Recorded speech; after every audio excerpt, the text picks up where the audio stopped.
তো আমাদের ইস্তেক ভাইয়ের বাসায় তার বিয়ে নিয়ে কথা হচ্ছে। আচ্ছা। একদিন ঠিক হলো তিনি মেয়ে দেখতে যাবে।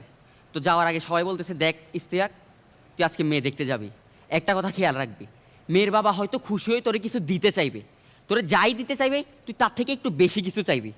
ধর তোরে 5 লাখ টাকা দিতে চাইলে তুই 10 লাখ টাকা চাইবি, বা ধর তোরে একটি ফ্ল্যাট দিতে চাইলো তুই বলবি ফ্ল্যাট না, বাংলোটাই চাই।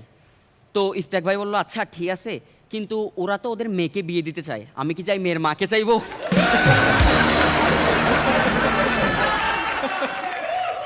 তো আমাদের সাইফুল ভাই ওই দিন আমাকে বললো, নীরব তুই আমার সাথে চল, আমি একটা মেয়ে দেখবো। আমি বললাম, ভাই এত মানুষ থাকতে আমি কেন? বলে যে আর আজকের দিনটাই স্পেশাল, আজকে আমার মেয়ে দেখা সেঞ্চুরি পূরণ হবে। তো আমি সাইফুল ভাইয়ের সাথে গেলাম, গিয়ে মেয়ের বাড়িতে ঢুকলাম। মেয়ের মা আমাদেরকে দেখে অজ্ঞান হয়ে গেল। আমি তো ভয় পাইছি, কি রে ভাই আমাদেরকে দেখে অজ্ঞান হওয়ার কি আছে? সবাই আসলো, চোখে মুখে পানি দিল। এরপর জ্ঞান আসলো, জ্ঞান আসার পর আমি বলতেছি, কি হয়েছে, আপনি আমাদেরকে দেখে ভয় কেন পাচ্ছেন? বলতেছে, এ সাইফুল 20 বছর আগে আমারও দেখতে আসছিল।